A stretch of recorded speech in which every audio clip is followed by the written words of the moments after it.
Bismillahirrahmanirrahim. Assalamualaikum warahmatullahi wabarakatuh.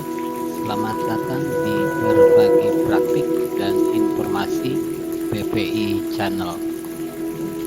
BPI merupakan media informasi dan juga edukasi insan terdidik dan pendidikan guru abad 21.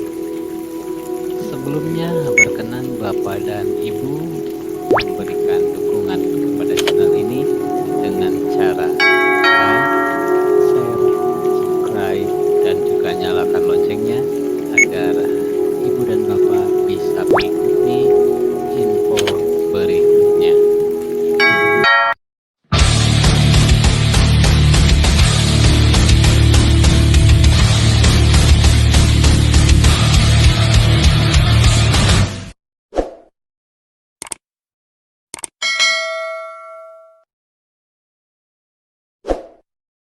Assalamualaikum warahmatullahi wabarakatuh. Pada kesempatan kali ini, kita akan sedikit membahas tentang sejarah dan makna peringatan Hari Ibu 22 Desember. Tapi sebelum kita lanjut ke videonya, jangan lupa untuk like, komen, dan subscribe channel Seputar Sekolah. Oke, kita lanjut ke videonya. Tanggal 22 Desember diperingati sebagai Hari Ibu.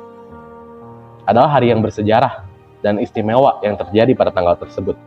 Mungkin pertanyaan seperti ini sempat terbesit dalam pikiran kita semua, dan sampai saat ini kita belum mendapatkan jawabannya.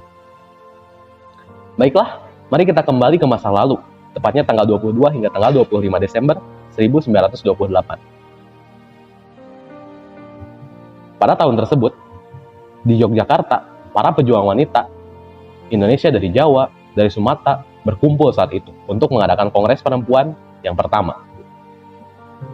Gedung Mandala Bakti, Wanita Tama di Jalan Adi Sucipto, Yogyakarta, menjadi saksi sejarah berkumpulnya 30 organisasi dari 12 kota di Jawa dan Sumatera yang kemudian melahirkan terbentuknya Kongres Perempuan yang kini dikenal dengan Kongres Wanita Indonesia atau KOWANI. Kalau melihat kembali sejarah, sebenarnya sejak tahun 1912 sudah ada organisasi perempuan yang lain. Pejuang-pejuang wanita pada abad 19 seperti M. Christina Tia Hahu, Cut Nyadin, Cut Mitia, R.A. Kartini, dan masih banyak lagi. Para pejuang wanita tersebut secara tidak langsung telah merintis organisasi perempuan melalui gerakan-gerakan perjuangan. Hal itu menjadi latar belakang dan tonggak sejarah perjuangan kaum perempuan di Indonesia dan memotivasi para pemimpin organisasi perempuan dari berbagai wilayah se-Indonesia untuk berkumpul, menyatukan pikiran dan semangat untuk berjuang menuju kemerdekaan dan perbaikan nasib bagi kaum perempuan. Pada Kongres Perempuan Indonesia yang pertama, agenda utamanya adalah mengenai persatuan perempuan Nusantara, peranan perempuan dalam perjuangan kemerdekaan, peranan perempuan dalam berbagai aspek pembangunan bangsa, perbaikan gizi dan kesehatan bagi ibu dan balita, pernikahan usia dini bagi perempuan, dan lain sebagainya. Banyak hal yang diagendakan, namun tanpa mengangkat masalah kesetaraan gender, para pejuang perempuan itu menuangkan pemikiran kritis mereka dan upaya-upaya yang amat penting bagi kemajuan bangsa Indonesia, khususnya kaum perempuan. Pada Juli 1935, dilaksanakanlah Kongres Perempuan Indonesia yang kedua. Dalam kongres ini dibentuklah BPBH atau Badan Pemberantasan Buta Huruf dan menentang perlakuan tidak wajar atas buruh wanita perusahaan batik di Lasem, Rembang.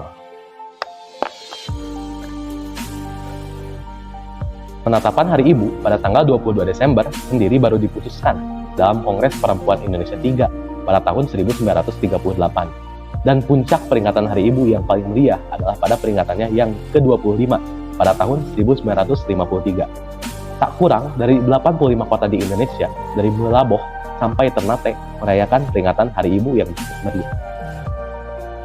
Secara resmi, tanggal 22 Desember ditetapkan sebagai Hari Ibu karena Presiden Soekarno melalui Dekret Presiden nomor 316 tahun 1959 menetapkan bahwa tanggal 22 Desember adalah Hari Ibu dan dirayakan secara nasional hingga saat ini.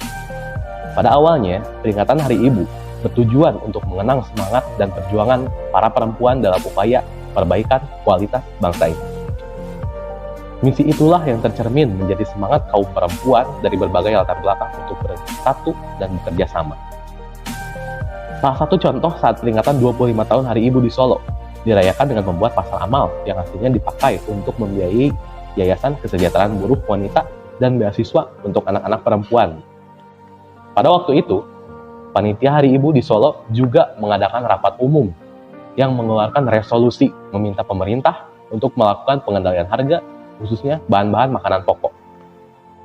Pada peringatan Hari Ibu tahun 1950-an, dirayakan dengan mengadakan pawai dan rapat umum yang menyuarakan kepentingan kaum perempuan secara langsung. Dan satu sejarah penting bagi kaum perempuan adalah untuk pertama kalinya perempuan diangkat sebagai menteri.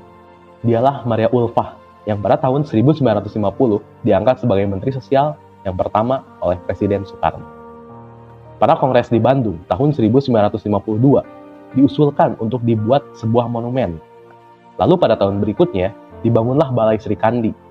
Ketua Kongres pertama, Ibu Sukanto, melakukan peletakan batu pertama pada pembangunan tersebut. Dan pada tahun 1956, Balai Sri Kandi diresmikan oleh Maria Ulfah. Dan akhirnya pada tahun 1983, Presiden Soeharto meresmikan keseluruhan komplek Monumen Balai Sri Kandi menjadi Mandala Bakti Wanita Tama di Jalan Laksda Adi Sucipto, Yogyakarta. Kiprah kaum perempuan sebelum kemerdekaan Indonesia adalah ikut terlibatnya dalam pergerakan internasional dan perjuangan kemerdekaan itu sendiri. Hingga pada tahun 1973, Kowani berhasil menjadi anggota penuh International Council of Women yang berperan sebagai Dewan Konsultatif kategori 1 terhadap Perserikatan Bangsa-Bangsa. Kalau kita melihat sejarah, betapa heroiknya para kaum perempuan atau kaum ibu pada saat itu dalam memperjuangkan kemerdekaan bangsa, apakah sepadan dengan peringatan Hari Ibu yang saat ini kita tunjukkan dengan menggantikan peran perempuan dalam ranah domestik? Seperti dalam sebuah keluarga, bala tangga tersebut seorang ayah dan anak-anaknya berganti melakukan tugas domestik seperti memasak, mencuci, belanja, bersih-bersih, dan kemudian memberikan hadiah kepada sang ibu. Peringatan Hari Ibu di Indonesia saat ini lebih dikenal atau lebih sering dilakukan dengan cara mengungkapkan rasa sayang dan rasa terima kasih kepada sang ibu dan memberikan kado-kado istimewa kepadanya. Penyuntingan bunga, pesta kejutan bagi para ibu, aneka lomba memasak dan berkebaya, atau membebaskan para ibu dari beban kegiatan domestik sehari-hari. Meski secara maknawi, peringatan Hari Ibu saat ini kurang sejalan dengan makna kegiatan perempuan yang dilakukan pada masa perjuangan kemerdekaan dahulu, tapi itulah kenyataan yang ada, tergantung bagaimana kita menyikapinya. Demikianlah info mengenai sejarah dan makna peringatan Hari Ibu 22 Desember. Semoga bermanfaat dan selamat Hari Ibu 22 Desember 2020. Terima kasih, Ibu.